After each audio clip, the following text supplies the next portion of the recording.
Beef na baka, beef na tapa. Paboritong ulam sa umaga. Gusto mo bang malaman ang madali ang pagtimpla? Uwes, umpisa na! Meron tayo ditong kalahating kilo ng beef na baka, beef sirloin. So, hinati na natin yan into strips at tayo gagawan man ng pang-marinate. Meron tayong 2 tablespoon of soy sauce, 1 tablespoon of lemon juice or calamansi juice, 1/4 cup ng garlic, 1 tablespoon ng brown sugar, black pepper. Tayo lang nakakaalam nito. Maglalagay tayo dito ng baking soda. At syempre, meron tayong Sprite. Baka naman. 1/4 cup ang gamit natin dito.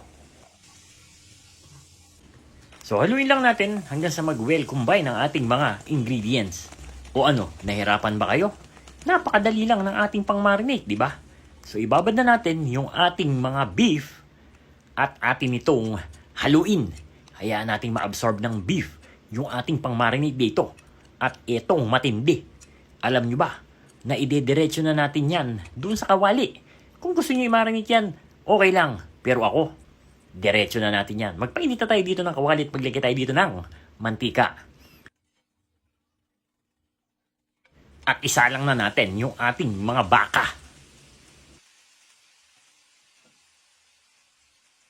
So kung mapapansin nyo, hindi nagtubig yung ating mga beef dito.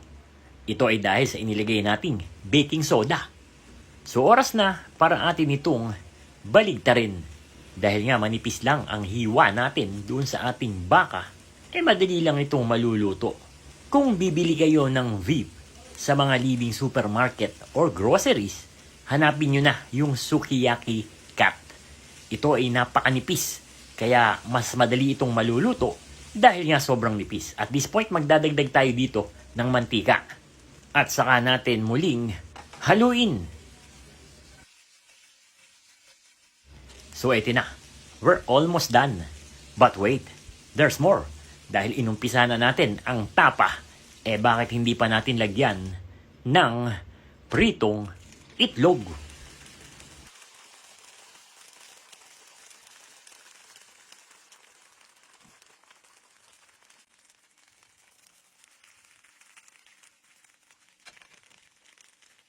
At dahil luto ng itlog, kailangan na lang natin ng fried rice. Lubos-lubusin na natin. Maglagay tayo dito ng butter at minced garlic.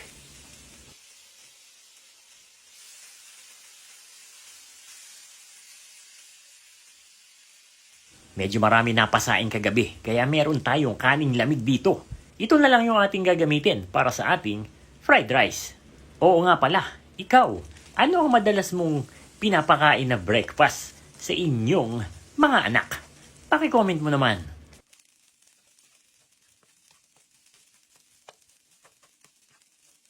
Titimplahan lang natin ito ng garlic salt. Kung wala kayong garlic salt, pwede naman ng garlic powder at salt. Ay, itong matindi. Maglalagay tayo dito ng chili flakes. Ito ay optional. Kung ayaw nyo na maanghang, skip nyo na lang yung part na ito.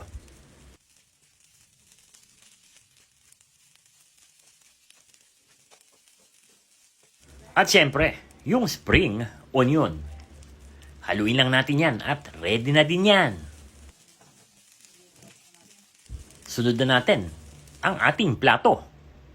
Siguro naman kayang-kaya mo nang gumawa ng tapa kahit na tanghali or gabi na gusto mong kumain ito. Dahil nga napakadali lang at napakasimple ng ating mga ingredients. Kaya, and there you have it, KND Nation, mga kadadelicious.